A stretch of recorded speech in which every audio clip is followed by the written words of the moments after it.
Hi, I'm Bybreen and welcome back to another episode of Soul Stirring Astrology, where I give you my textured take on the world of astrology.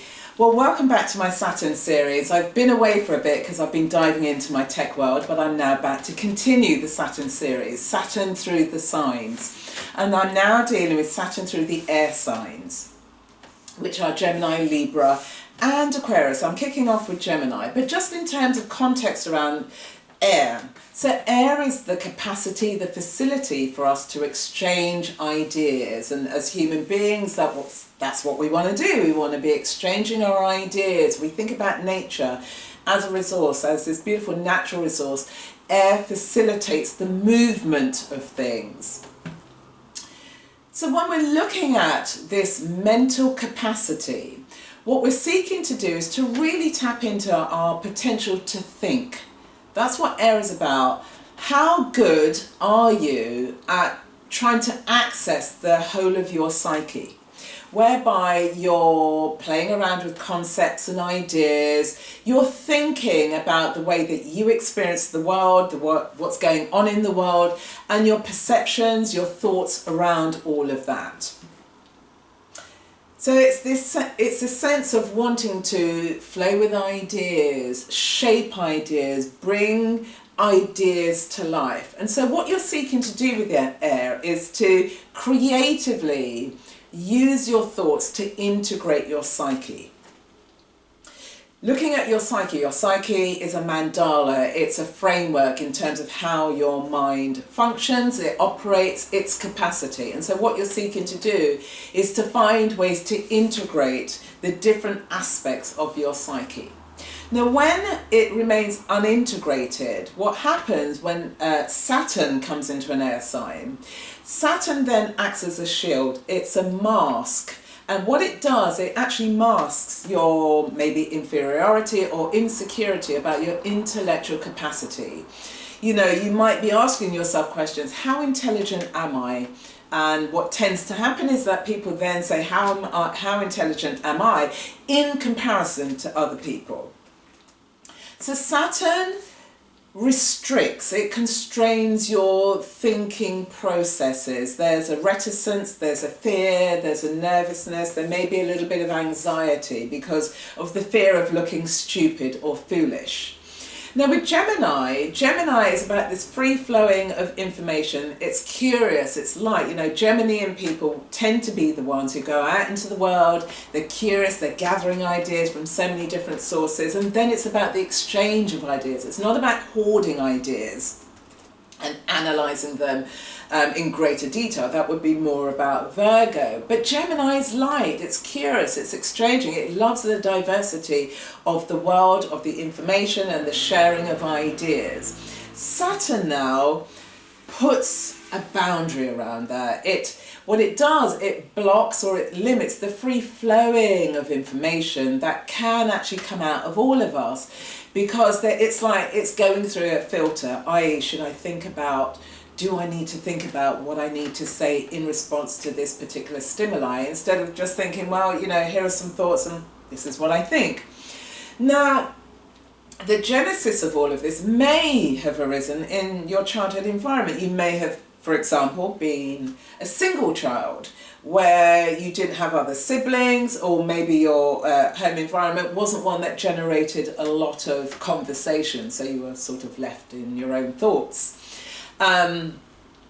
And so what that has done has made you a little bit retentive and unsure. There's an uncertainty around how one should respond. And one of the things that can show up with Saturn in Gemini is somebody who, for example, might stammer or stutter. Now, in no way do I want any of you to think, if you do have a stammer or if you do stutter, that you're intellectually incapable. Quite the reverse. You could actually be a very gifted scholar.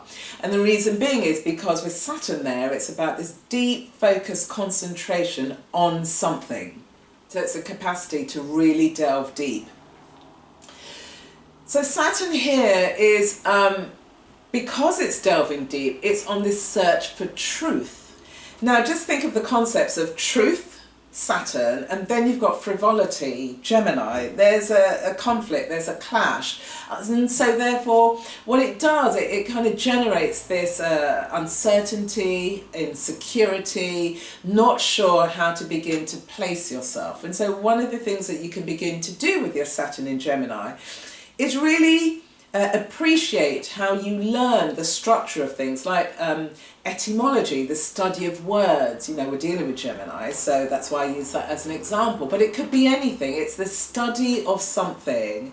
It's about really learning and valuing and appreciating the structure that embeds and underpins everything, all of our interactions, but all of what's around us.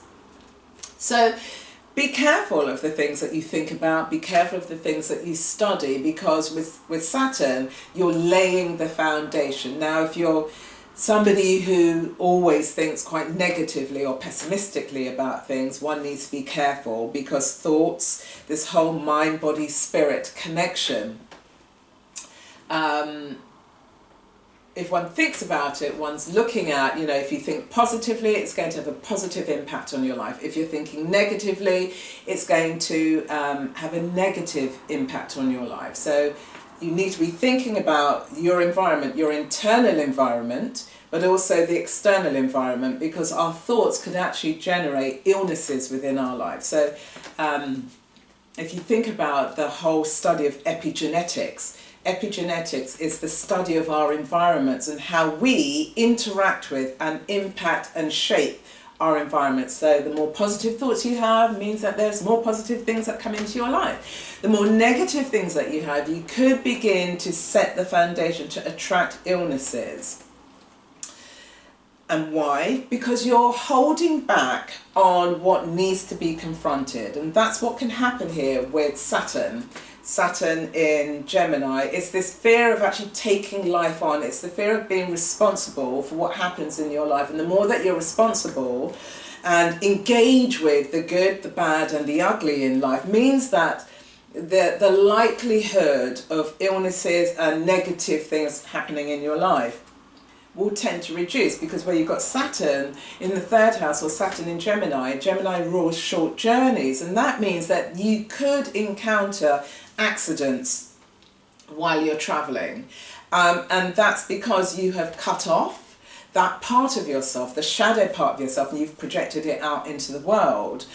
And what you're seeking to do, what you're seeking to reconcile, is how do you begin to integrate your psyche? And you integrate your psyche by actually owning those negative parts. Where is it that you're being resistant? Where is it that you feel you are wrong and strong? Where is it that you're browbeating others with your silence and your reticence? Think about the way that you show up in the world. How do you use your communication?